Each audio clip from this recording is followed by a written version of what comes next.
Sportscast. We're waiting on Mike. Mike is late again.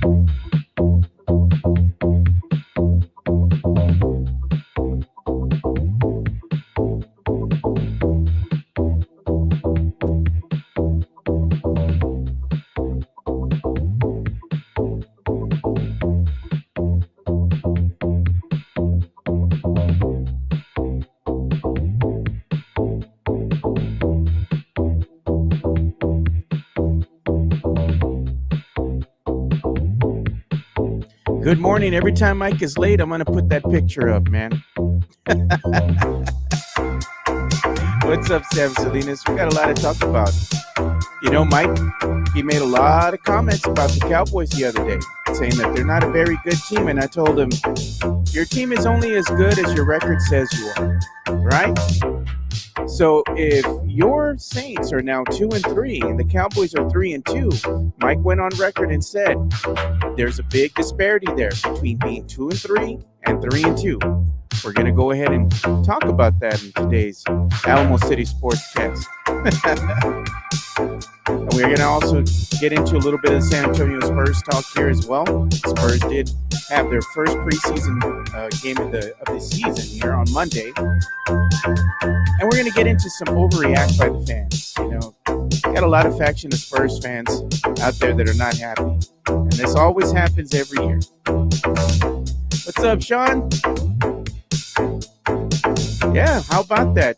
Cowboys have a better record than the Saints. I want to hear what Mike has to say. I know he'll backtrack. He'll say something still that the Saints are better than the Cowboys. But the record says they ain't, right? They ain't. What's up, Jesse A? What's up, Sam Salinas? Sean, thanks for the giveaways, man. Appreciate you. It's time, boys. Welcome to another episode of the Alamo City Sportscast with Mike Jimenez and Joe Garcia. Make sure to subscribe and hit that like button. Join the discussion as we broadcast live from beautiful West San Antonio. And remember to tip your hosts as it helps the show grow. Good morning. I'm Joe Garcia, and I'm hosting the Alamo City Sportscast as Mike is running late like usual. So you know what? Since Mike is not here and we're going to be roasting him on today's show until he arrives here early, we're going to go ahead and give a grito to all the Saints Nation, or the Aints Nation, should I say. Because you know what? Right now, the Saints, ever since they beat the Cowboys, they've gone 0-3. They've lost 3 in a row. And I said your team is only as good as your record says you are, right? Cowboys are 3-2. The Aints, 2-3. Right? Mike said his own words. There's a big difference between being 2-3 and 3-2. So without further ado, we got to go ahead and pour some out for Saints fans.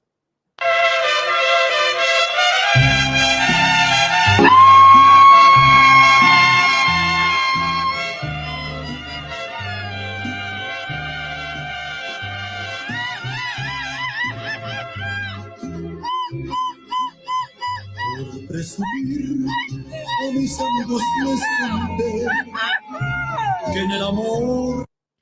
And until Mike gets here on time, the Edgar stays. You know why? Because I say so. I know you all loving it. You're loving the Edgar, Mike. I love it too. Yeah, Cowboys, like we're saying, they have a better record than the Aints. So we're going to go ahead and ask Mike what he has to say about that. I'm sure he's going to backtrack. I never said that. We have the tape. We have the tape. What's up, Jesse A? What's up, Sam Salinas? Nefazuna, what's up, man? Fraud alert. Aints lose 3 in a row. That's what I'm saying. Who let the Spurs in scoring? We're going to talk about that too.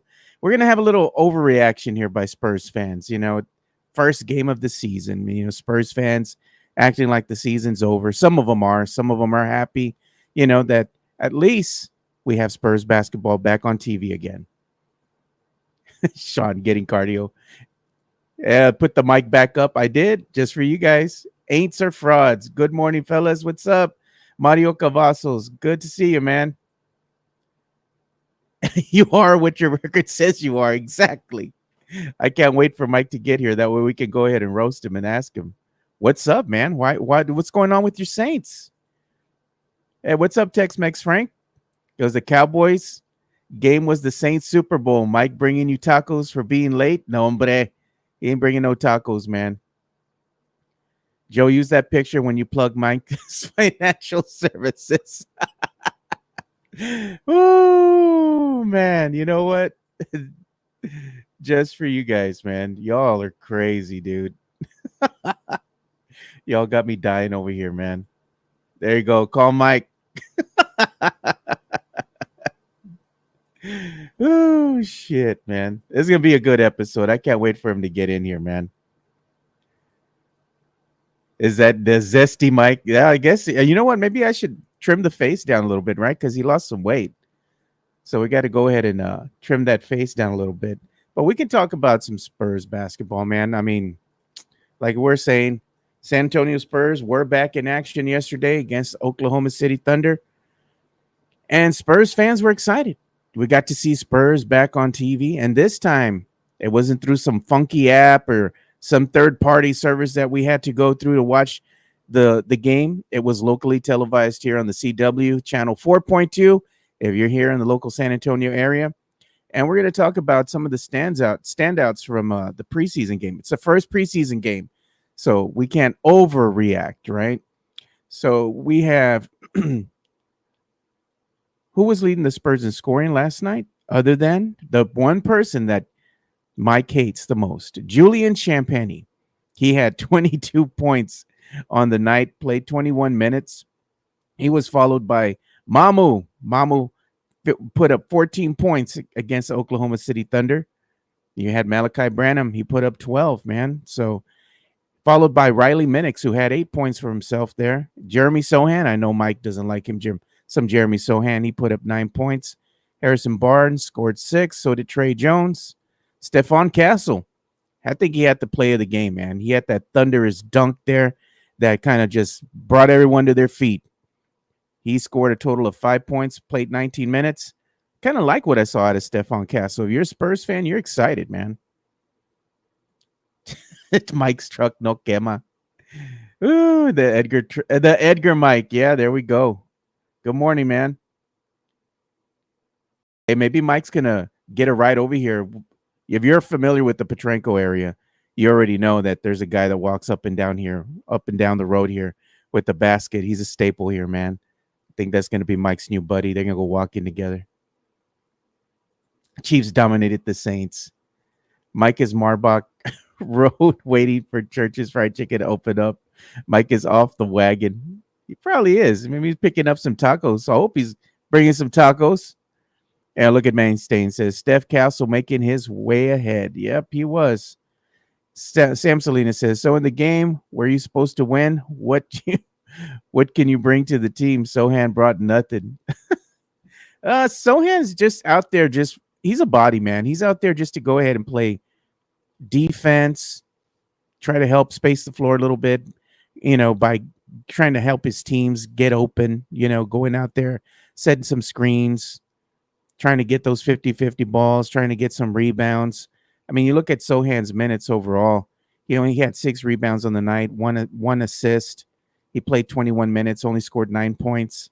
I get what y'all are saying, man, but who's a better option to put in there? What are you going to do? You're going to sit Jeremy Sochan and then what? Insert one Keldon Johnson? If you look at Keldon, I mean, Keldon had 8 points, played 23 minutes, less rebounds, and only had 1 assist. So, I mean, what are you going? Who are you going to put in there as your forward? That's the question mark there. But you're also looking at some of the other younger players, like you had City Sissoko, didn't have a very good game, played 20 minutes, only had 1 point.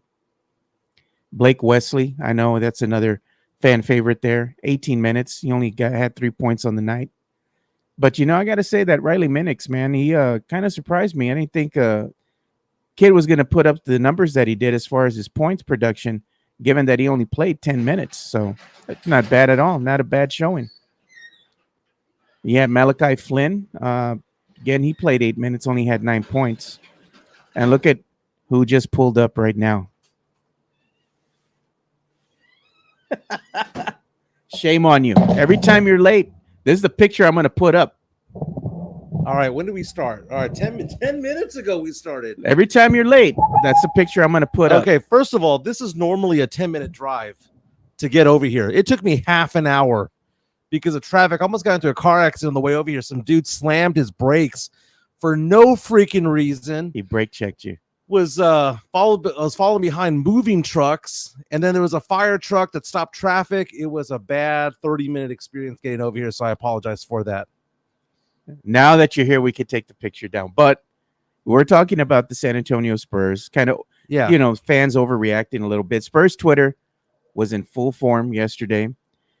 And, you had your usual suspects. You had Jeremy Sochan, and, Spurs fans don't really seem to care for his game too much, at least in our chat. I still like the kid. It's the first game of preseason. I'm not going to overreact and act like the sky is falling.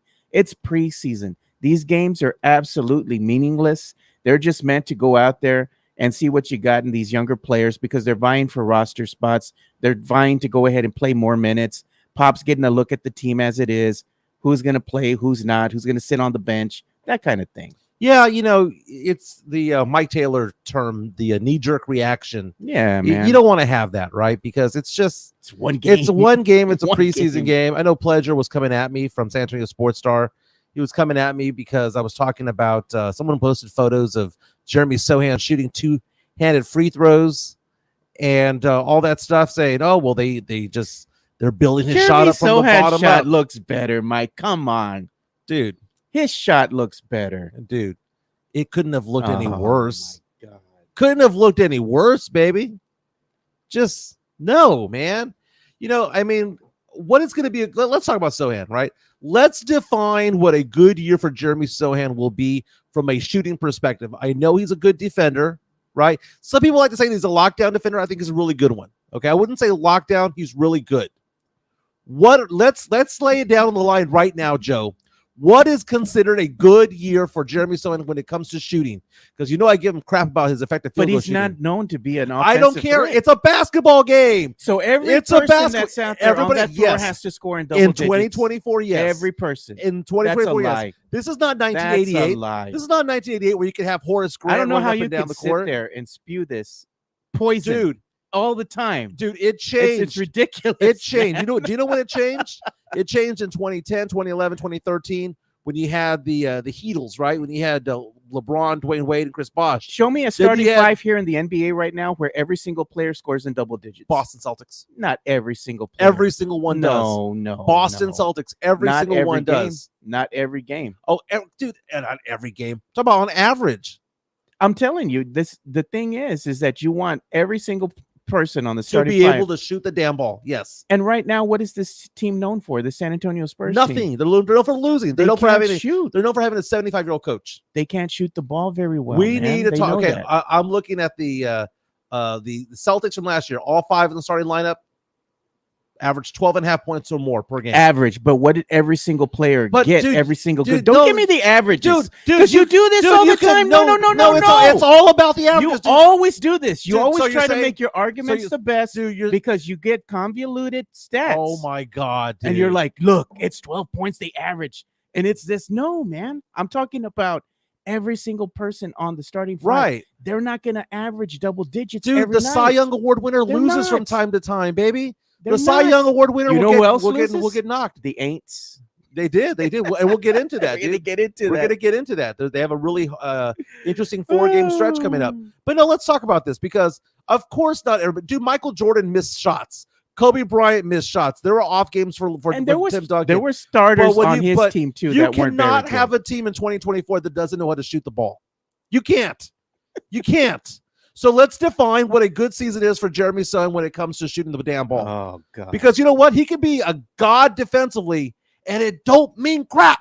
You know what, It Jeremy? don't mean crap. If you can't shoot the ball, I love it you. don't I mean love crap. you, Jeremy Sochan, as a player, man. Everybody on If you see Mike in the arena, don't give him no love. everybody on the thread here, Mario Cavazos, Sam Slatus, give me what you want as a good offensive year from Jeremy Sochan because I can care less about defense.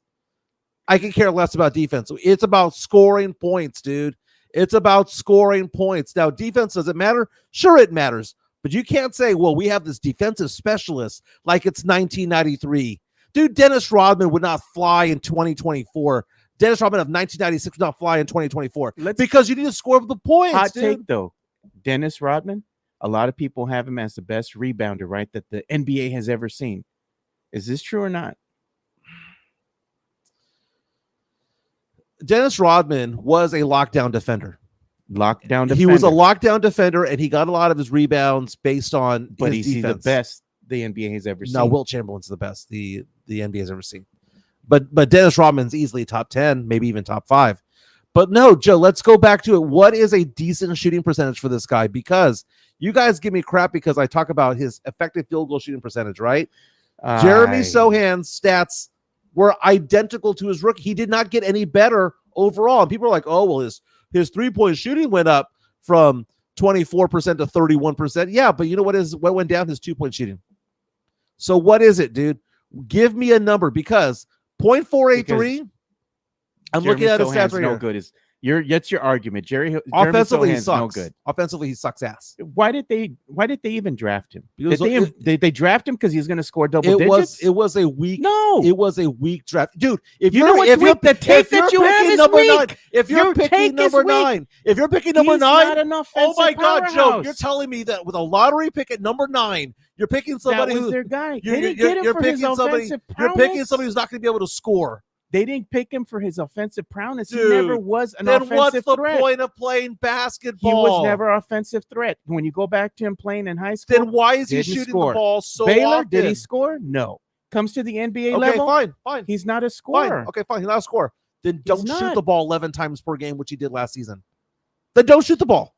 He can't shoot his free throws very good, but shooting one-handed, was better. He got better from the stripe with the one-handed. Pincho Sports comes out and says the best Sochan can do is 14 points per game, 7 rebounds per game, 3 assists, 1 steal, 1 block per game, 47%. Now, but the thing with Sochan is, I even said, if you get 8 points out of him every night, that's about you're gonna get. No, you're looking at it wrong, Joe. It's not about the 8 points. It's the efficiency by which you get the 8 points. Dude, I'll give you an example. So he's going to shoot the ball 13 times to get 8 points? No, you don't.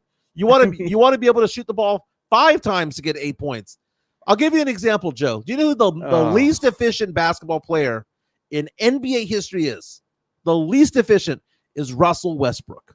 Okay. You might look at his stats and go, man, Russell Westbrook averaged triple-double. But how many shots? How many shots did he have to put up to get there? One of the most overrated players in all of NBA history is Kobe Bryant. You look at Kobe Bryant's stats? Kobe Bryant was a trash shooter. Couldn't make shit. Look at his stats, dude. Kobe Bryant. Oh, my God. Kobe Bryant, may he rest in peace. We're talking about Jeremy Sochan. Well, you're going to Kobe Bryant. No, but what I'm saying here is that it's about efficiency. Kobe Bryant, a career 32% three-point shooter, a career 44% shooter. Dude, it's about efficiency. That's why the movie Moneyball exists, right? It's about the advanced statistics of sports.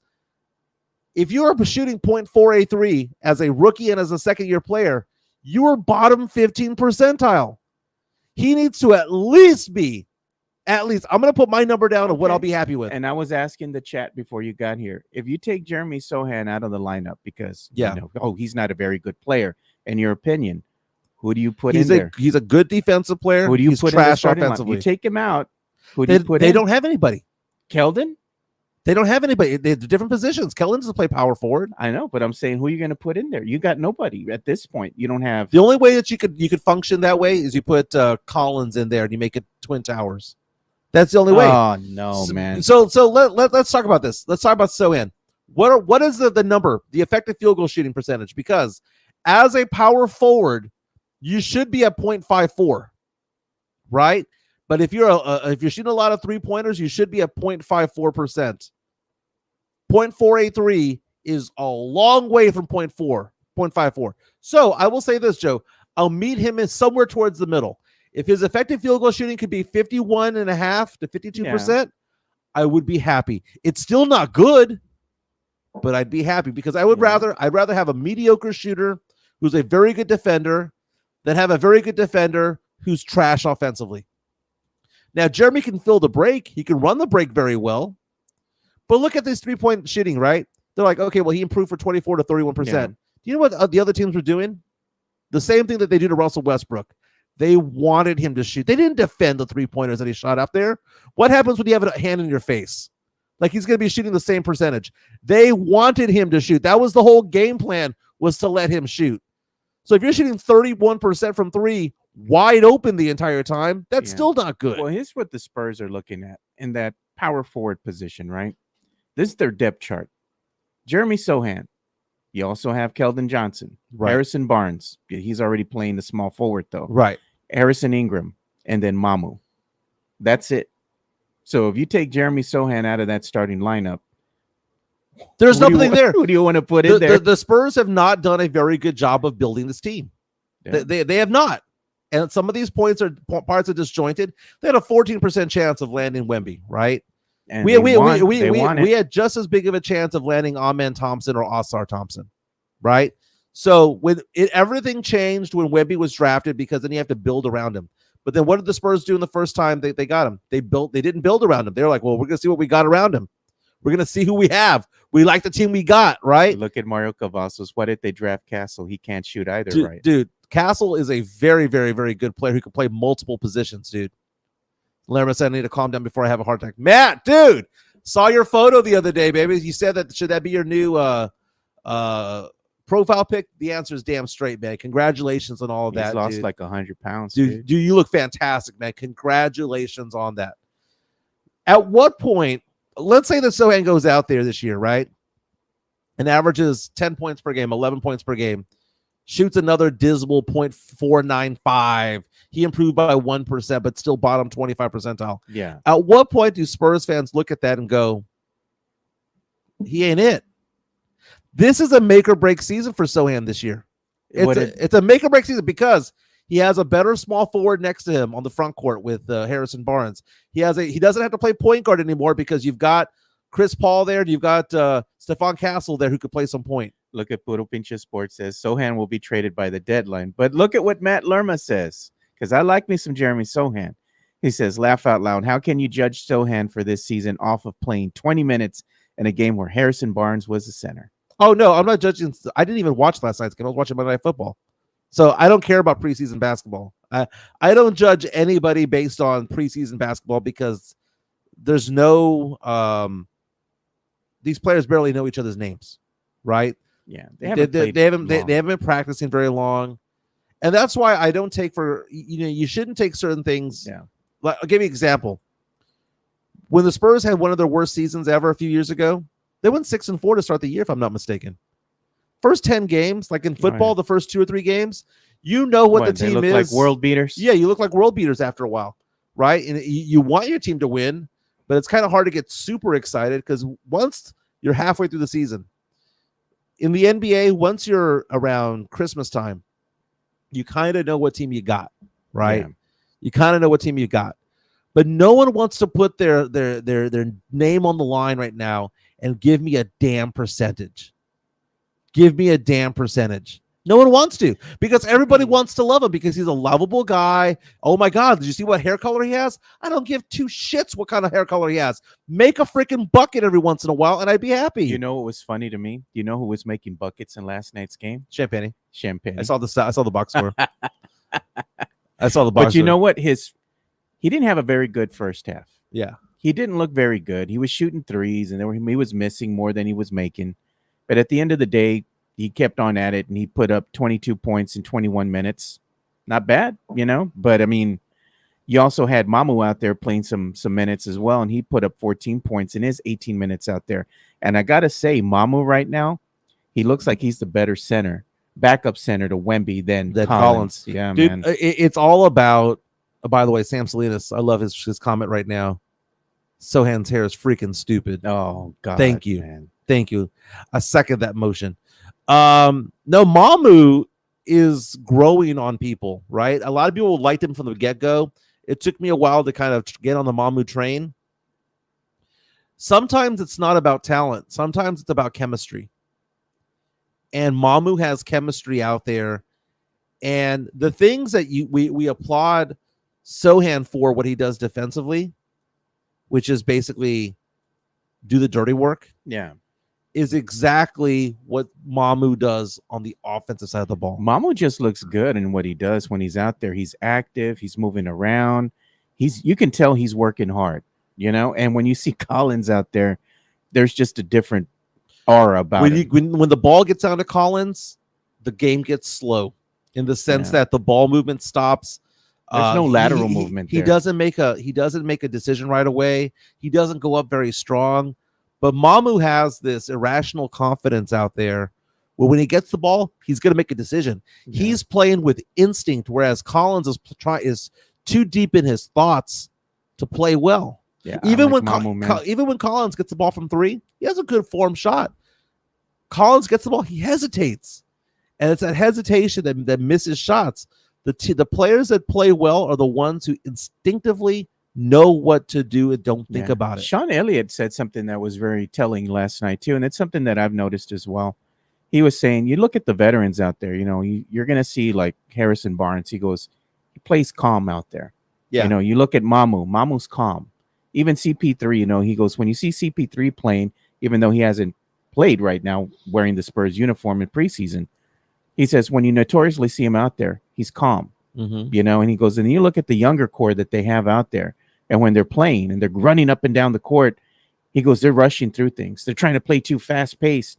And what they're doing, what this young core does, is they try to have that fast pace, and they try to play so fast that it gets them in trouble because they're caught in no man's land. They got 3 defenders around them trying to pass the ball, turns into a turnover going the other way for an easy dunk or a lob, for an easy layup. They make a lot of mistakes.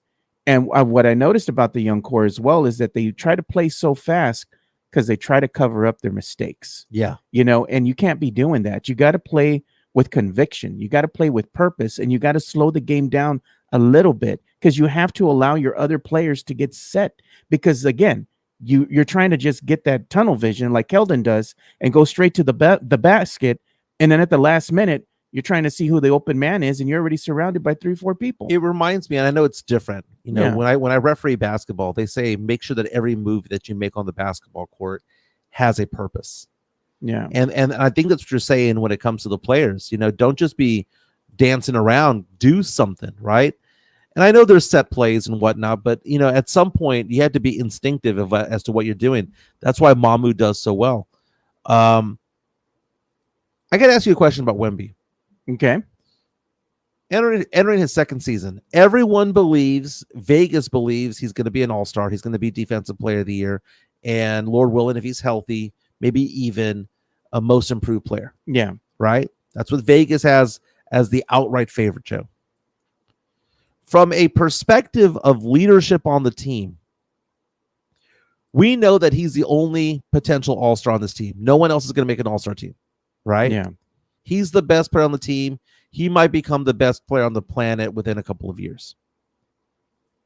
At the age of 20, Joe, what type of fire do we need to see from him from a leadership perspective? Because I know CP3 is there, but CP3 is 40 years old. I know Harrison Barnes is there, but Harrison Barnes is just a good player.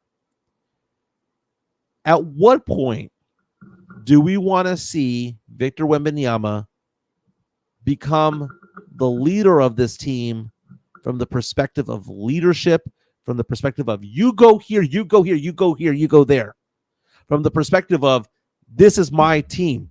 Yeah. Become the alpha. They use that phrase alpha a lot, right? Being the alpha on the team, because he's not yet. He's just the best player. When do we want to see him? And is it too early?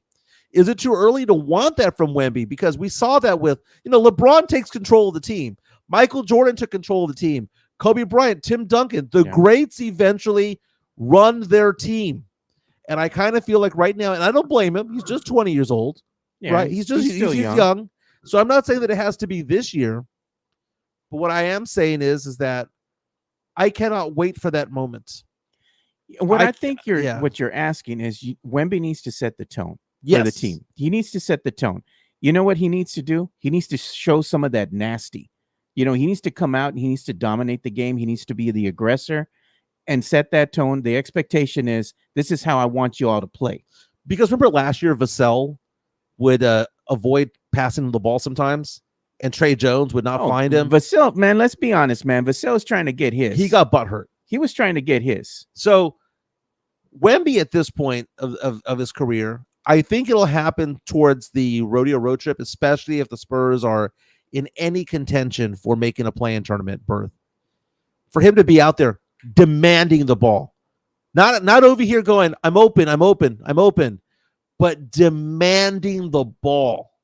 Yeah. Because he has that talent. He's 7'4".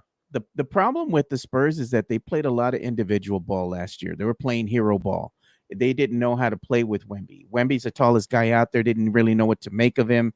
Couldn't really get a gauge for him until later on in the season. As far as the spacing, where does he like the ball? Can he catch it if I lob it up to him this high? That kind of thing.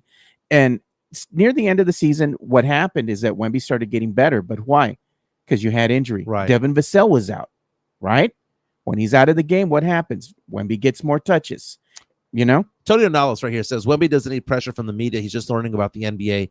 Give him 2 more seasons or next season. It's too early to call. The problem with 2 more seasons is his first contract's up. His first contract's up. Now, I know there's restricted free agency and the Spurs can get him anyway and supermax him and things like that. But at the end of the day, here's the thing that Spurs fans need to understand. If Wemby wants out of San Antonio, he gets out of San Antonio. If they ain't winning, he's going to want to go. Right. He calls the shots. You might say, well, he's under contract. No, he calls the shots. A superstar in the NBA dictates where they go. Yeah. And if he says, I don't want to be in San Antonio, he's gone. How many more years does he have on the rookie contract? Yeah. Hey, guess who almost left the Spurs? Tim Duncan back in 03. Not only Timmy, but LaMarcus too. He wanted out. But Tim Duncan, famously, who, Spurs legend. He already had the gentleman's handshake and everything. With the Orlando Magic, Doc Rivers fumbled that one. They had to call Tim Duncan back. Or not Tim Duncan, but David Robinson. He was on vacation in Hawaii. He had to come back and say, hey. So even those guys, even the most loyal, that's why whenever Spurs fans come up to me and go, he doesn't want to go anywhere. He loves Pop. He loves this. Dude, Tim Duncan, right, was about to basically throw Pop the middle finger and leave in 2003 after winning 2 titles. Right? It's like we forget that. How deep into his career was that? 5-6 years into his career? Started in 97, 98? 6 years into his career? Duncan was done with Pop. Yeah. Don't forget that. He was done with him. He was done with City of San Antonio. He was done with his organization. He wanted to join forces in Orlando, join Grant Hill and all that stuff. People forget that. Yeah. And just because Duncan stayed doesn't mean that Wemby's going to stay or Wemby's going to want to be here for 8 years. The time to build this team around Wemby is now. You need a better cast of characters around it. Now, remember y'all were giving me crap last week about how you say, oh, you flip-flopped and then you flip-flopped again. Backtrack. What was this a punt, right? The answer is yes. They're not going to make the playoffs. Come on. They're not going to make the playoffs. They're going to flirt with it, but they're not going to make the They can flirt with the play-in. Dude, Vegas has them being 11 games away from the play-in tournament. I have them about 35, 38 games. 11 games away because it takes 46 to win. The thing about that is that the question becomes, do you build around him or do you develop around him? It's kind of a different thing, right? Because Zed's dead. What's her name? Sam? Is that her name? Posted something about Rob Dillingham, how Rob Dillingham went off in his first preseason game and was saying that Spurs fans are going to be looking at Dilly and following his career and asking themselves the question, did the Spurs mess up? Because the Spurs decided to get 55 games out of Chris Paul and have him become player coach for a little while to Trey Jones and Stephon Castle, as opposed to getting a player who might be able to be a benefit of this team for a long term. Look at Sam Salinas.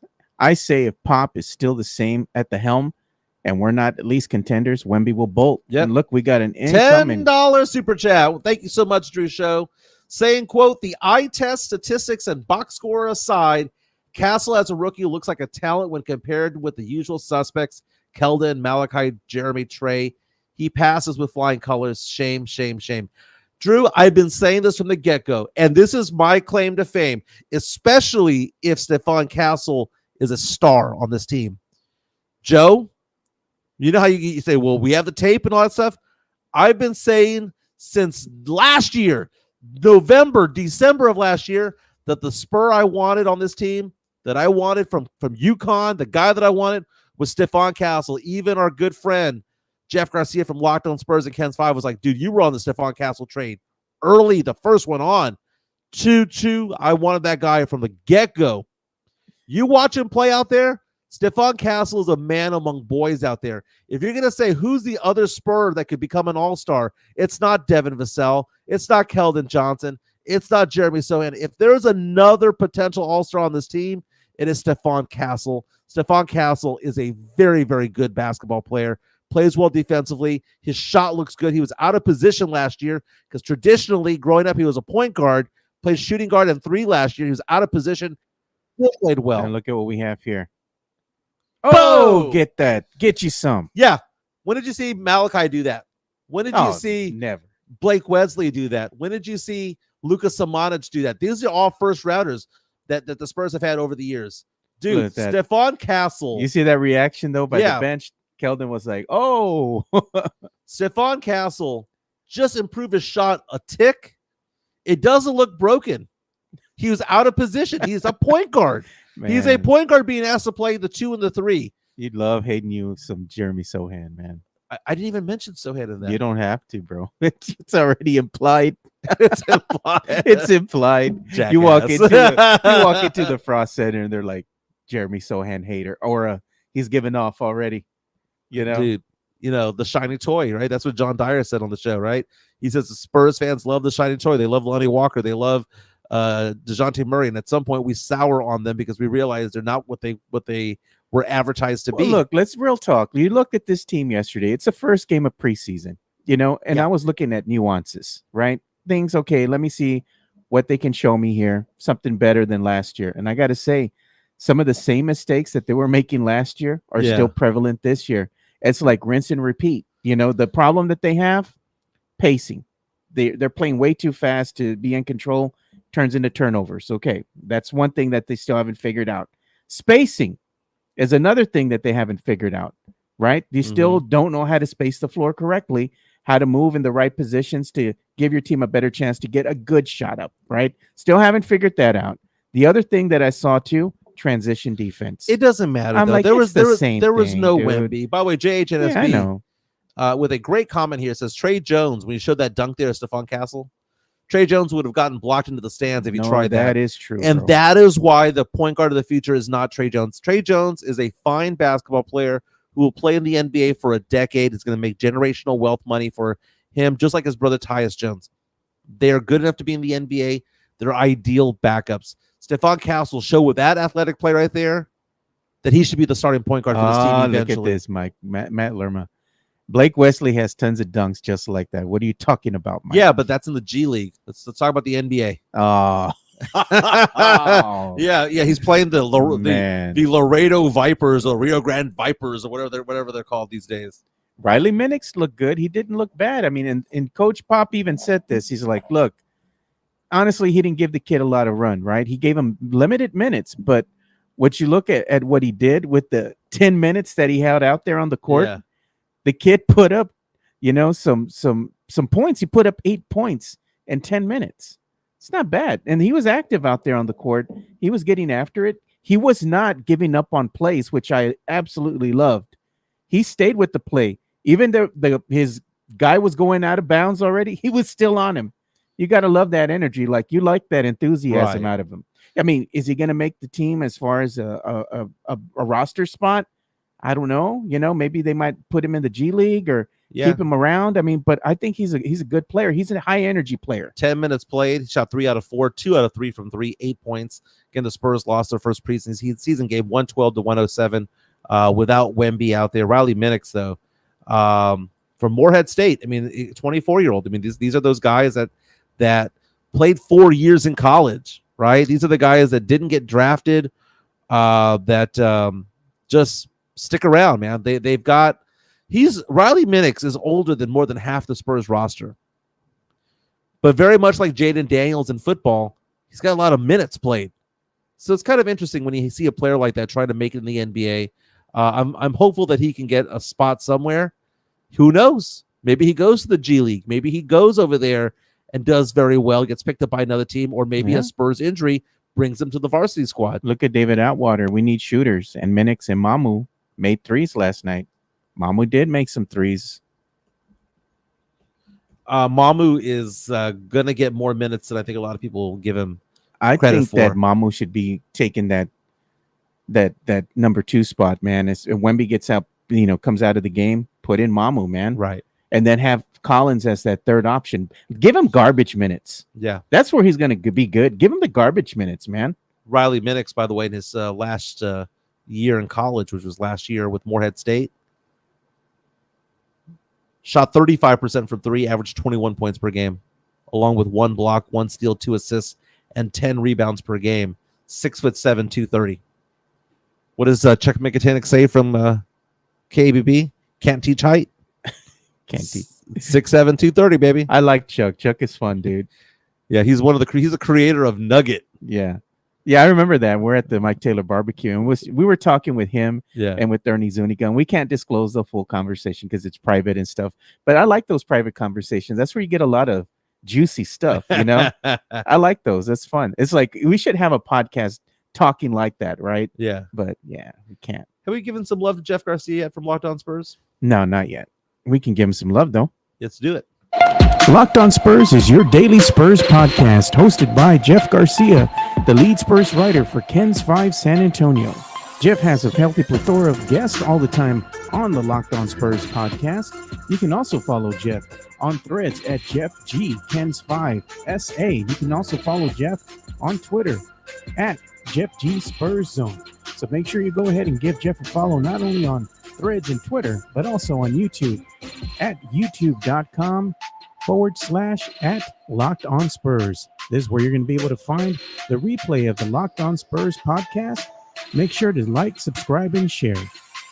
Yeah, Jeff on Twitter right now at Jeff G Spurs Zone is showing that there was a sighting of several Spurs stars from back in the day at Specs Bar and Grill. That's Matt Bonner, Manu Ginobili, Fabrizio Oberto, and others. Can you imagine going to a restaurant and seeing that? Have you ever bumped into Spurs out and about? I've seen them out and about, out in the wild, especially if you go to the H-E-B that's on Broadway, you'll see some there pop up. And, even around town, walking around downtown, you see them around there. Yeah. I did have an interaction with Tim Duncan one time. My son was at a field trip, right? Woody Museum, went with the kids and everything. And right when we get in there, they say, Tim Duncan and his family are here. Make sure you're respectful. Don't, just leave him alone. He just wants to be there enjoying the day with his kids and whatnot. And I remember I was there and I was watching, looking at the dinosaur bones and everything with my boy. And Tim Duncan pulled up, right? Mm-hmm. And I just looked at him, said hi, and just went about my way. I like that you use the phrase out in the wild because I use that phrase a lot. I have seen players at clubs. I've seen players at restaurants. If you want to go to a nightclub, Beno Udrich back in the day at Anthro nightclub. He lived there on Fredericksburg. But I've seen back when the Leon Valley Grill was a thing before it burned down. Tony Parker, who I believe was a part owner for a while there. I see Tony Parker down there. I've gone to tennis courts and seen Manu Ginobili playing tennis. Saw David Robinson back in the day at a movie theater. Oh yeah, he used to go to the Crossroads when it was before it was Northwest Wonderland. 14. Also, yeah, he was. That's where I saw him at.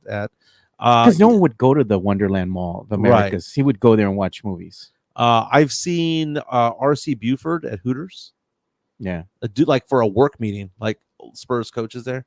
I one time went to a firehouse. What's it called? Freebirds. Okay. Burritos. Yeah, World Burrito. In Hebner Oaks. And the entire Spurs team was there. Like after practice, back when they used to practice, not at the Rock, but when they were in the medical center, they went to Hebner Oaks to have lunch.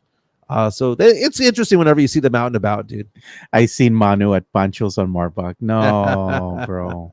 There goes. Tall tale alert. Tall tale. Just bumping into Spurs out and about. No, I don't go and say hi, although Manu did take a photo with my daughter. He was kind enough to do that. Which one, Gabby or with Gabby? Okay. Yeah. Gabby was there playing tennis as well. So that was over at the Dominion tennis courts over there. It'd be fun to get Gabby here on the show one time so she could tell us. Dude, Gabby's going to be in town in a couple of weeks. on Mike. Gabby's going to be in town in a couple of weeks. Show of hands. Anybody want my daughter, who's, by the way, a journalist for The Advocate. She's the criminal justice reporter there. in Baton Rouge, Louisiana. We could ask her some questions like, what do you miss the most when you're away from San Antonio? Yeah. Your favorite food, that kind of stuff. You know what? I think I'm going to reach out to a good friend of mine in the media, see if he wants to be on the show. Yeah. Let's see if we can talk about the Spurs and whatnot. But again, we're looking at Jeff G Spurs Zone on Twitter and on Threads. I subscribe on Spotify as well, but wherever you get your podcasts, Kens5.com as well. You can follow Jeff Garcia. Jeff Garcia is going to be a busy guy this weekend. Isn't the Big Texas Comic Con? Yeah. Yeah, I'm going. I'll be there on Saturday. Saturday? Yeah, Very I got my nice. tickets already. I'm taking one of my really good friends, Jonas Clark. He's the producer of the Sports Grind. It's yeah. another show, with Cal. So, yeah, he's going to be there. We're going to be hanging out. Friday, I'll be at the Tobin Center. Jeff R. Curry, the comedian, very viral. He's kind of like Matt Rife was a couple of years ago, the big internet, Instagram, Facebook, Yeah. TikTok comedian. Jeff R. Curry is now that guy. He's going to be at the Tobin Center, so I'll be out there for that. I think my friend's going to I had that to give away my tickets to Fluffy. Oh, God. Nobody wants to see Fluffy, bro. He's still He popular, ain't man. funny, dude. I know. He ain't funny. It's the same shtick, dude. It's like George Lopez. I It's mean, the like, same he's a thing. lovable guy, but, man, get some new material, man. Saturday night, I'm going to be in Houston again for a concert. Going to go see Robin Thicke 112, and they're opening up for Boys to Men. I didn't even know Robin Thicke was still a thing, dude. I know. I was like, I was thinking about it. I was like, 112, just go sing Peaches and Cream and get off the stage.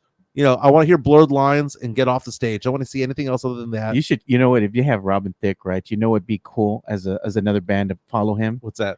Thick Six. Thick Six. Speaking of Thick Six, did you see that one play that Saints interception that was yesterday during yesterday's game? No. The Saints lost to the Chiefs yesterday on Monday Night Football, dropping the record to 2-3. But look at this interception. ESPN right here. This was late in the game. If you can show my screen, Sure. Courtesy of ESPN. Look at this big boy. Look at this return from the Saints. Instead of getting down to the 20 and just kneeling, look at him bumble and stumble 37 Bro, yards. they could not bring him down, dude. that would have been the thickest of thick sixes. That was a One-handed look grab. at that. People just bouncing off him, dude. They're trying to tackle him. Nope. I would go on to say that Nope. if he had scored a touchdown that play, that would have been the greatest Dude, play of all time. He would have been out of breath, man. He would have been on the sideline sucking oxygen, dude. That was a great play. Saints ended up losing that game. I believe the score was I don't know. Who cares? But the fact of the matter is that I mentioned it, and our good friend Sean Quintero was on my ass on social media earlier today saying, "Hey Jimenez, remember you said there's a big difference between being 3-2 and 2-3," and it's true. Look at this. Saints also lost Derek Carr to an oblique injury and should be out 1 to 3 weeks. So the season very well may be over for my Saints. Matt Gomez is inviting us to SAFC. Nice. And Sean Quintero saying UTSA game on the 19th. I got to ask, I got to ask for permission. Just kidding. Probably do. Oh, and look at Tim Gonzalez is saying that our friends over at Sweep the League, they're going to have a former NBA player who was on the 2003 championship team as a guest on their show tonight. I believe it's Speedy Claxton that they're going to have on. Hey, is there any fatigue going on when it comes to Patrick Mahomes? Because as I was watching that game yesterday, I was thinking to myself, I have cheered for Patrick Mahomes my entire adult life that he's been in the NFL, coming out of Texas Tech, right? Winning a few rings. Yeah. One of the all-time greats already. Still in his late 20s. I think I'm off the boat, dude. I think I'm off the roller coaster. I don't want to see him win anymore. Like, I'm tired of the Chiefs. It has nothing to do with Taylor Swift because I love Taylor Swift. Has nothing to do with Travis Kelce because I enjoy his podcast. Has nothing to do with Brittany Mahomes because she's a little bit kooky, but she's ride or die. Yeah. I think I'm just tired. I just tired of watching them win.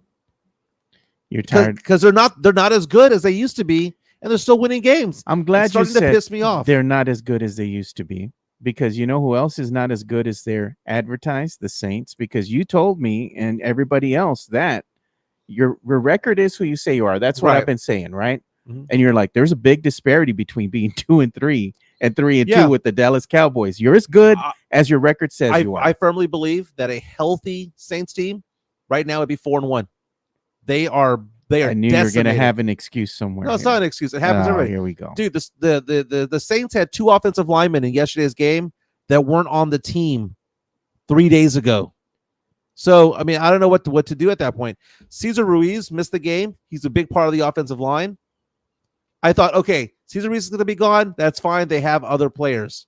But when they lose two other offensive linemen during the game, and they have to bring in players who were not on the roster this time last week to play center and left guard, you're not going to – dude, Derek Carr was running for his life, ends up having an oblique injury. Now, one thing I will say, he's going to be out 1 to 3 weeks, right? The Saints have a second-year player and Spencer Rattler, a rookie, as their backup quarterbacks right now. Yeah. They're going to lose the next game. They're going to lose to the Bucs. They're going to fall 2-4. The next 3 games, it doesn't matter who the quarterback is. If they have a decent offensive line or the offensive line gets better, Cesar Ruiz gets healthier, can get back onto the field, I think the Saints have 3 winnable games after that because they've got the Broncos, they've got the Carolina Panthers. They might be able to right the ship and get back to 500 at that point. Broncos are not a bad team. Well, dude, they have a quarterback who had -7 yards passing the other day. Just saying, but they still won. At halftime. They still won. That's a bad team. They still won. And, That's you a got bad the team. Panthers, and, the Panthers, and all that. One game that you could get there, Yeah. Brownies, you got the Giants. You got the Rams, who are not looking very good. So they have winnable games down the You road. got 3 there, But watching that game yesterday, I'm looking at that game and I'm thinking to myself, health matters so much in the NFL. No. And a healthy Saints team would have beaten that team yesterday. I mean, I know the Chiefs were injured as well, but a healthy team, I mean, that matters. Dude, Rashid Shaheed is proving to be an excellent wide receiver along with Chris Olave. Taysom Hill missed that game yesterday. Cesar Ruiz was out with injury. Star linebacker was out with an injury. And then you lost 3 or 4 players along the way, and then Derek Carr gets knocked out of the game early in the 4th quarter. Derek Carr out with an oblique injury 1 to 3 weeks. Well, look at this. We got an incoming $5 super chat from the Drew Show. Yeah, what's going on with Drew? What's he saying? He's saying, back in Houston, according Mike, he goes, Mike spent hundreds of dollars.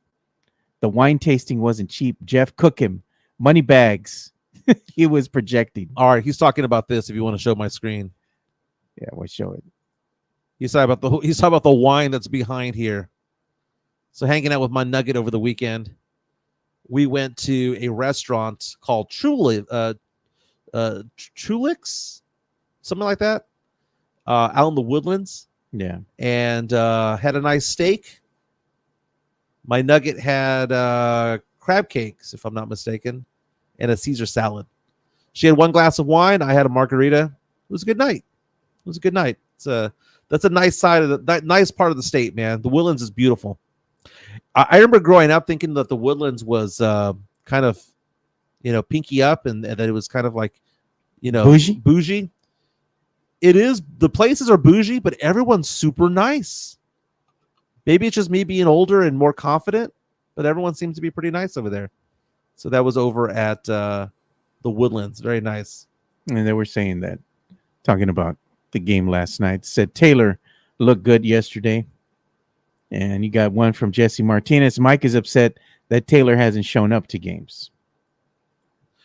Taylor Swift was there last night. She was. Can we get since we're talking about pop music, can we get an entertainment bump? Yeah, we'll go ahead and do that right now.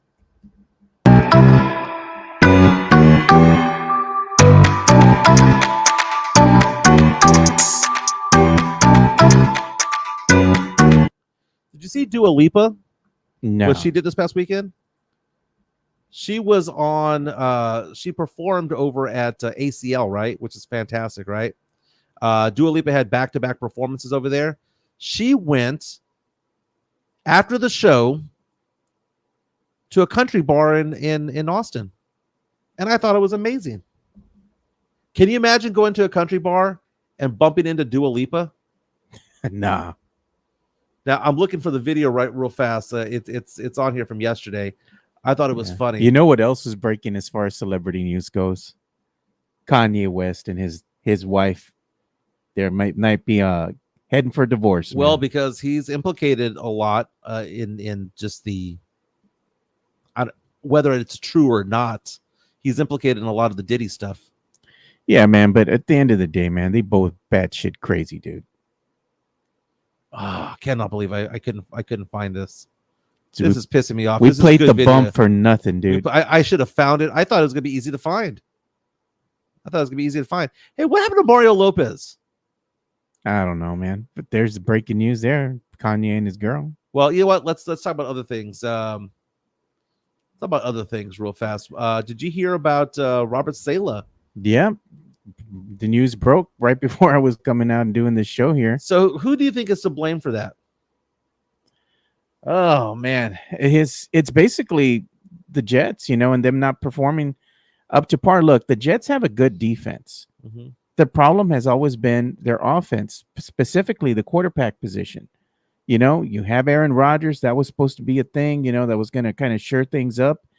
And I don't think he's gotten along with his coach. I think there's just been a lack of chemistry between the two. You could tell with that little shove that now was infamous, where Aaron Rodgers pushing him away, I don't think he really cared for him or his style of coaching. So Yeah, when he pushed he's him out. away, you know that there was something up. Yeah, and look, I mean, right now the Jets, they're kind of announcing that, their interim coach for the Jets is going to be a defensive coordinator, Jeff Ulbrich. He's going to go ahead and be at the helm until they find somebody else, probably in the offseason. So Another they're gonna- casualty of being associated with Aaron Rodgers. yeah, man, he's just going to be the coach, I guess. You can't blame Aaron Rodgers for the losses. You got to blame Robert Saleh, who's a decent enough guy. By the way, I found some video of Okay. Dua Lipa over the weekend. This is her Instagram page. She said that she wanted to dance with a real cowboy while in Texas. So she met one. There you go. Went to a honky tonk over there. And can you imagine going to a country bar and seeing one of the world's most popular pop stars out there looking like an absolute nugget? And this guy over here was just dancing with her for like 15, 20 minutes, 3 or 4 or 5 songs, man. And she just was out there with him. And the guy is probably about 60 years old, and he's hanging out with Dua Lipa, who's one of the biggest stars. He probably in the didn't even know world who right she now. was, dude. Well, with all the cameras there, I mean, I'm sure she kind of known a little something. Dua Lipa, who I believe made the Elite 8, if I'm not mistaken, of our baddie brackets. Yeah. Not bad, dude. Not bad. She's so fine. Look at Dua go. Look at Dua go. Look at that guy. Do you think his hand wandered a little bit? Nah, he's an old man, dude. He's just doing this thing. He's having fun. He's having fun. He's just having fun dancing with the pretty girl, dude. This wasn't just one song, man. He had her for like half an hour. The Broken Spoke is where they are. Dude, she was drinking out of red Solo cups. There you go. That's how you know a place is legit. We do got another $5 super chat coming in from the Drew Show. Oh, I know. And I saw Neff Ozuna reaching out saying that the Cowboys had 5 missing starters. When you have missing starters, that's cool, man. It happens from time to time.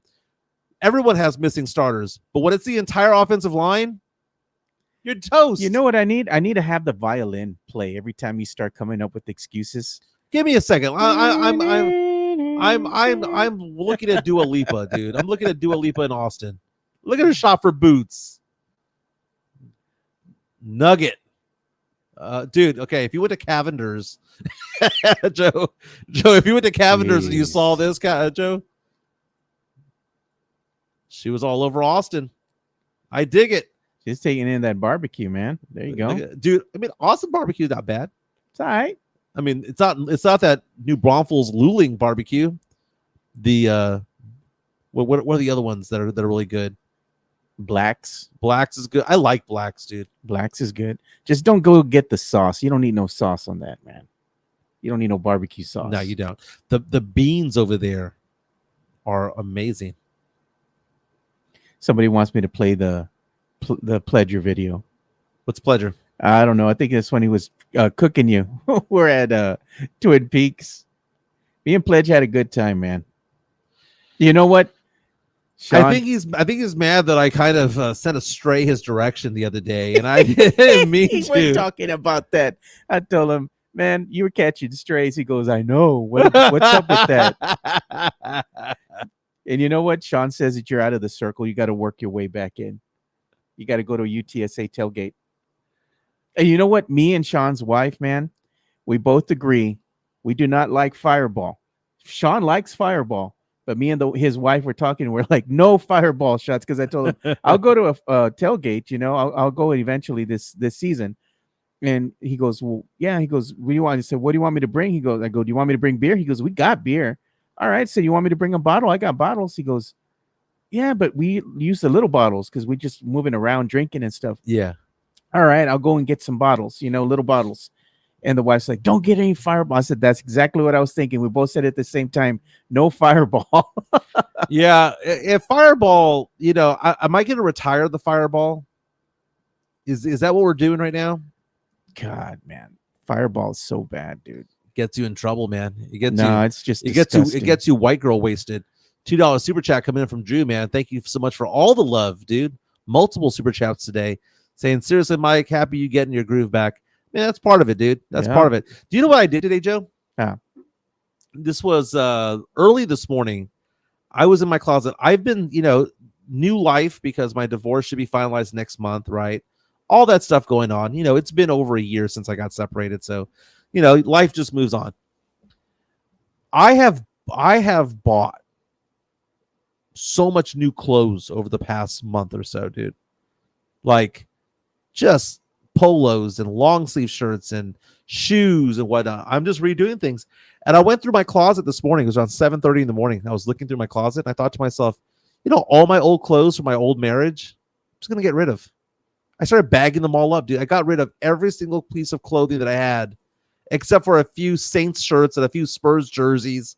I got rid of it all. I just put it in bags. I'm going to tell my dad to sell it at the next garage sale, next yard sale. Yeah, we got another super chat coming in from Tex-Mex Frank. Thanks, Tex-Mex Frank. Appreciate you, man. Dua Lipa at the Tejano Bar. Mike going. Damn straight I am. No, you won't. It's too ethnic for you, man. Oh, you don't like that music. Dua Lipa averages it out, man. Levels it out a little bit. But I know we had to pour one out for me because I'm a Saints fan. We also had to pour one out for Chris Leha because he too is a Saints fan. Chris Leha of MCS General Contracting. You're wearing the hat right now, Joe. I am. Let's go ahead and show them the love and affection we always do. MCS General Contracting, more than 30 years of combined experience in concrete placement. They are the best in the business. Honest pricing, high quality work. They get going on house foundations, driveways, concrete patio decks. If you want to extend the deck, extend the driveway. If you're a business and you need to put together a slab, a parking lot, or other concrete placement services or sidewalks, reach out to MCS General Contracting at 210-774-9155. They're confident in their skills, so give Chris Leha over at MCS General Contracting a call at 210-774-9155. And thank you for being a sponsor of this show.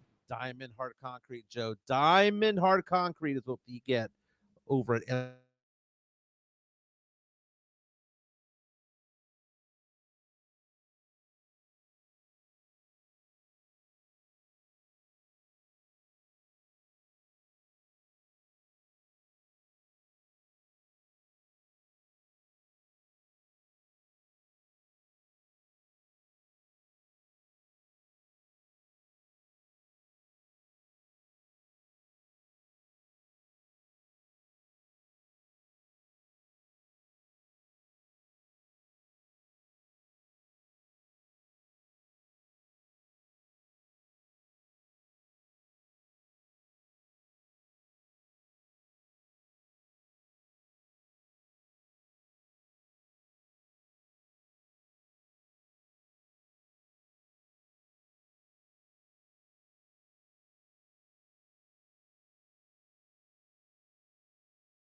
There. Let's see. We're back. Hello, hello, hello. Are we back? We're gonna see.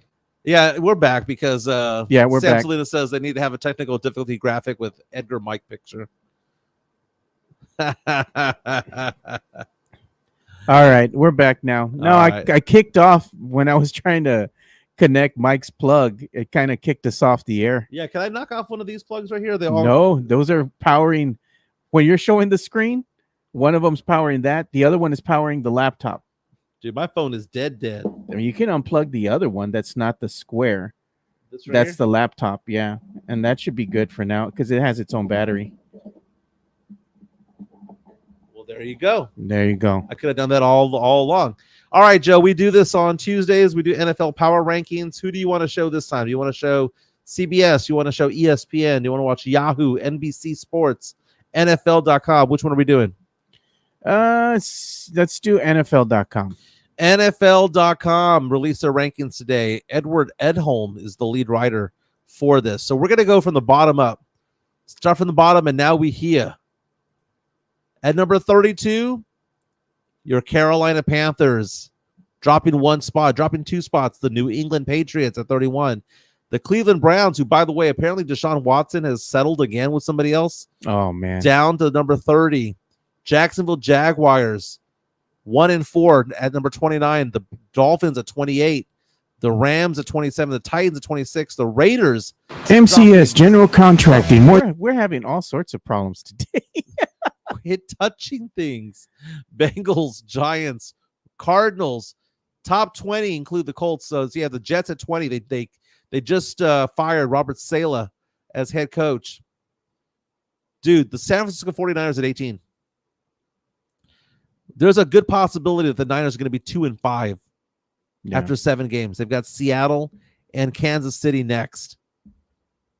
Dude, if the Niners don't make the playoffs, who would have thought? Is Christian McCaffrey really that important? I know he's the best running back in the game. Yeah. But is he that important that they go from being Super Bowl contenders to 2-4, 2-5? Man.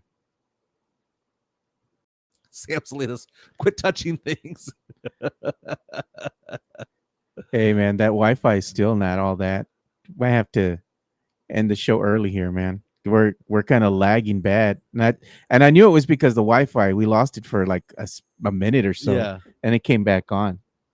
The Saints right now are at number 16 according to NFL.com. I think they're showing them some love because if you're 2-3, you shouldn't be 16. They're above the 3-2 Bears. Let's go to the top. Oh, Cowboys, number 13. Moving up 4 spots to 13. Says, quote, with the weather delay and all the mistakes the Cowboys made along the way, I figured that there was no way the football gods would let the Cowboys win on Sunday night, but the Cowboys found a way on a 4th down and goal in Pittsburgh. They found a way to win, up to number 13. Falcons, the Dirty Birds, according to NFL.com, are the 12th ranked team in the NFL. And Kirk Cousins throwing for a franchise record 504 yards, I believe. It's crazy. Yeah. Eagles. Okay, how are the Eagles at number 11? They move up 2 spots by not even playing at 2-2. Top 10 according to NFL.com. They have the Steelers at 3-2. The Steelers suck, dude. They have the Buccaneers at 3-2. Good team. They played really good against the Falcons. They should have won that game. Green Bay at number 8. Buffalo Bills drop 3 spots after losing to the Texans. Are at number 7. Washington Commanders, Joe. Are they really the 6th best team in the NFL? Nah, the Commanders are as good as their record says they are. And right now they're 4-1. pretty good, man. They're 4-1 right now. The Ravens at number 5. They just seem to be getting better and better, man.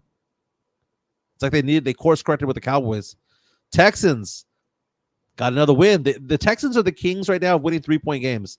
4-1 record, number 4 ranked. Detroit Lions, who the Cowboys play this week, the 3rd ranked team according to NFL.com. And beyond the Lions coming into town, Joe, this is what should scare the Cowboys. The Lions are coming off a bye week. Yeah. They're healthy. They are rested coming into Jerry World. Number 2, the 5-0 Kansas City Chiefs, and the number 1 team according to NFL.com. They got the Sam Darnold-led Minnesota Vikings after beating the Jets 23-17. Yeah. In London. Joe, some takeaways from this. There are only 2 teams in the NFL right now that are undefeated. So that means that soon enough, the 72 Dolphins will be popping the champagne bottles. Jeez. I hate those assholes, dude. The 72 Dolphins are smug, man. I want them all to eat crow one day.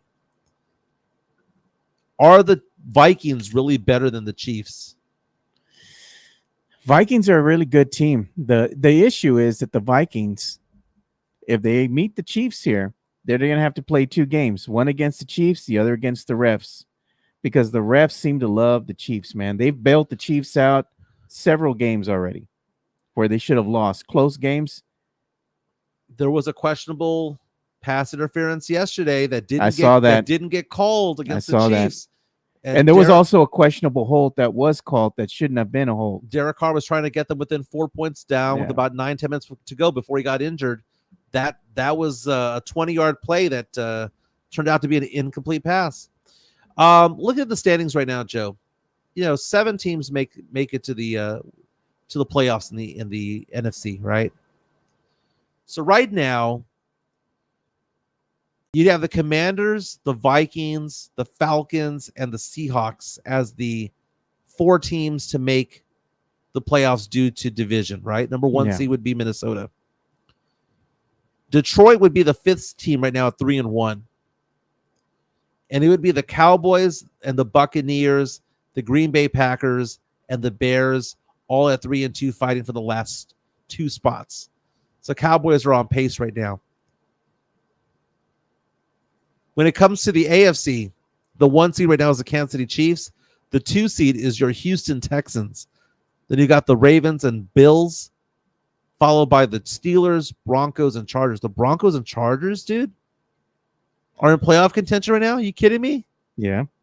I told you that Broncos team is not as bad as you think they are. Do you know what team would get the number 1 pick in the draft right now? Oh, man. It's probably going to be Jags. Right now, it might be the Cincinnati Bengals. Oh, man. Are you serious, dude? As of right now, the draft order right now, number 1 is the New England Patriots. Number 2 is the Cincinnati Bengals. Number 3 is the Cleveland Browns. And the Jags, where are they at? 5. Wow. Right now, if the season ended right now, the Dallas Cowboys would pick 23. You know what? Yours might be going to where? Well, I mean, why not Cleveland? I mean, they Deshaun Watson's trash. He's garbage, dude. You know what? They were saying, they made fun of him and they said he has more settled lawsuits than he does touchdowns. And that's true. I mean, he's been getting hit with lawsuits left and right, man. He's been in all sorts of legal troubles. Yeah. I think that's affected him from a mental perspective. And right now, he's just damaged goods, man. So Tankathon has there's an NFL Tankathon, by the way. They have as their mock draft right now Travis Hunter, the dual threat cornerback / wide receiver for the Colorado Buffaloes, going number 1 overall. Wow. And if yours, he gets into the draft. Well, they have Cleveland taking Shadur Sanders, the Colorado quarterback, at number 3. Quinn Ewers would go number 7 overall, according to Tankathon, to the Tennessee Titans. Yeah, that Will Levis experiment's not working. Just not working. Yeah, man. Very cool. Very cool. What you got going on? You said this weekend you got the Comic-Con, right? Are you going to go see any of the panels? Yeah. And which one's Jeff doing? I think he's doing the Cobra Kai one, and the Turtles one. I think he's doing the Turtles one where they're talking. What does he Turtles. what does he do for the panel? He's hosting. He introduces the people. Introduces the guest, which are the celebrities. Ask them some questions, and they have him up there on the stage on the big screen. He's looking nice, wearing a blazer, with the T-shirt and everything, So Jeff's doing his thing, emceeing the event up there on stage, talking with celebrities. That's crazy. So we'll make an appearance and go say hi to him. And I'm going to be there with my son, one of my really good friends. We're going to be walking around, taking in, some of the sights, the sounds, and looking at the merch that they got there and having a good time.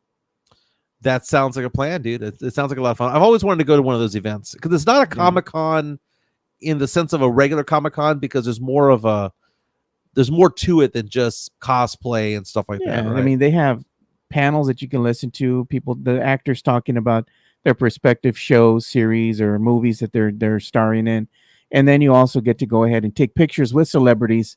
You got to pay them some good coins. Sometimes, Yeah. depending on who it is, if it's a major celebrity, you're looking about maybe 200, maybe on up. Yeah, Ben Affleck, I think, charged $200 a couple of years ago, one of Yeah. the events here in San Antonio.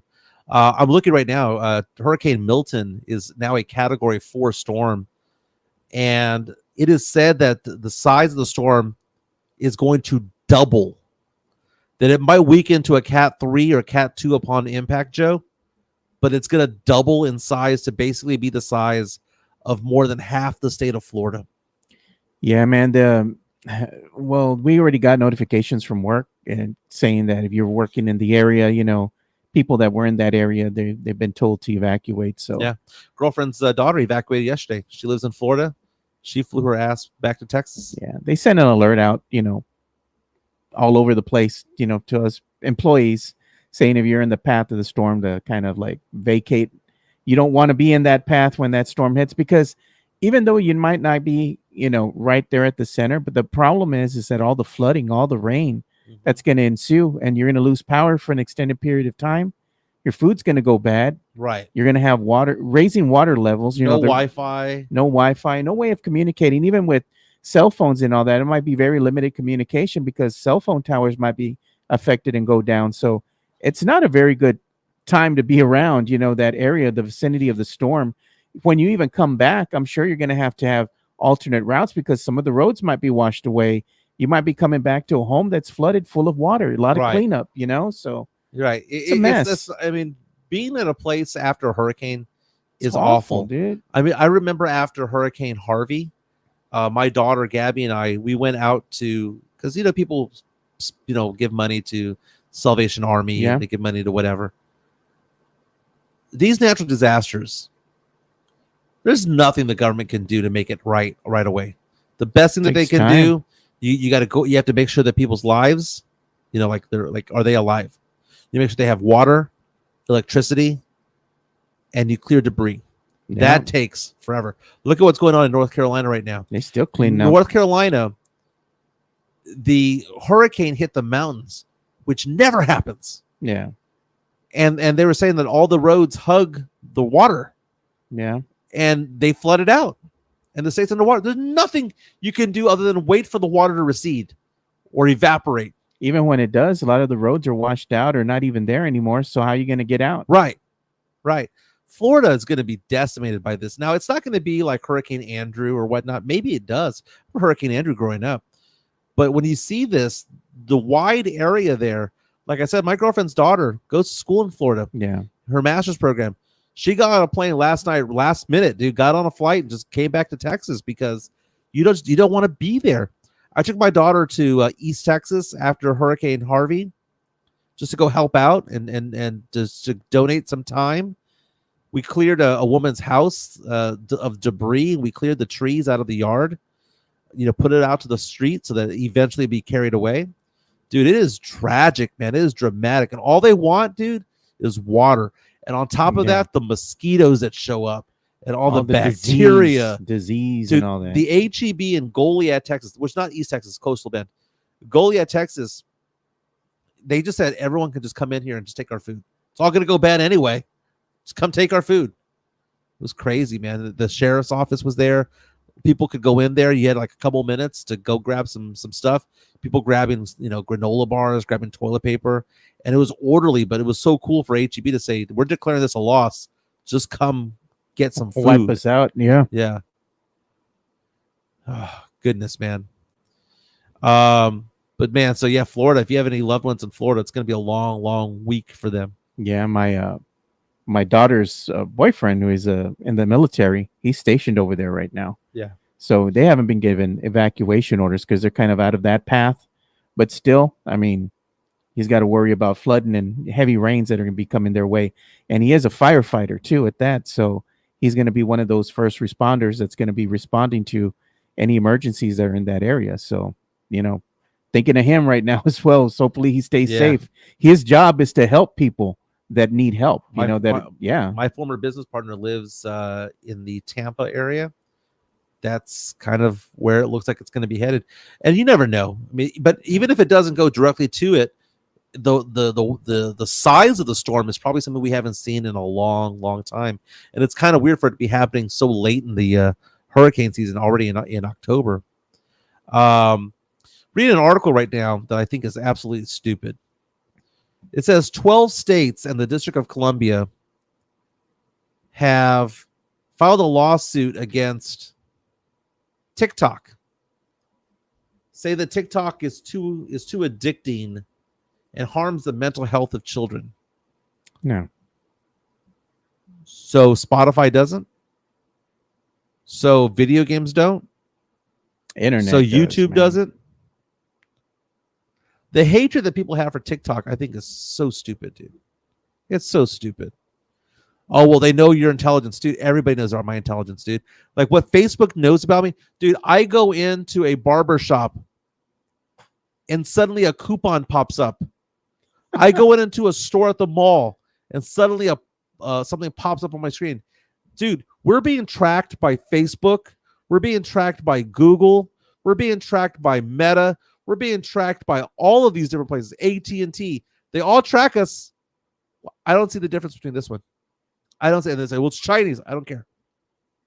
I don't care. It's entertainment. It's free speech. I don't care. Like Mark Zuckerberg is somehow, because he was born in the United States, is somehow better. Dude, they know everything about everybody, man. You can't go anywhere without being on camera. That's scary. That's what I don't like, man. Is that everything's on camera. Everyone knows where you are. Do you have anybody on 360, Joe? Family members? My daughter and my other son. Was talking to a friend the other day about it. I was like, back in the day, we used to skip school. No one knew where we were at. Yeah. Who we were with. And now everybody knows where everyone's at because you just follow their phone. It's crazy. The kids have it on us too, because like we have the app and they're like, where you all at? My daughter will get mad. Why are you all eating out without me or something? I want to go. Yeah, my daughter was like, the other day I was at Papacitos and she was like, why are you at Papacitos? I was like, yeah, leave me alone. She probably wanted you to take her. That's why. Yeah. That's the way my daughter is. Or why did you go to Target? I wanted to go. ESPN has a headline saying that a woman is suing Vince McMahon, WWE, alleging abuse and wants the NDAs waived. Dude, NDA business is scary, man. Just scary. If you ever saw the movie Spotlight, all about the NDAs, about the priests and whatnot. Yeah. It's scary, man. That like to become a lawyer, to do nothing but NDAs for sexual abuse, whether it be to anybody, to a celebrity or whatnot. Yeah, that's bad, dude. I wouldn't want to. How do you do that for a living? You got to be a lawyer. Sometimes you got to protect the criminal. Yeah. That's your job. So it's, not for me. Well, let's go ahead and wrap things up, man. Everyone, hey, by the way, my number is 210-508-0369. If you have any questions about anything financial in nature involving investments or insurances, again, 210-508-0369. Joe will eventually change the photo on my graphic there. 210-508-0369. Oh, man, this is taking forever. Here we go. That is me right there, baby. That is me. I've got some investments to sell when I get back to the house. So everyone have a fantastic day. It is, Tuesday here in San Antonio? Yeah. We'll be back tomorrow for Hump Day. Again, if you have friends or family in Florida, check in on them. Make sure they're all right. And everyone have a fantastic day. We'll see you guys tomorrow.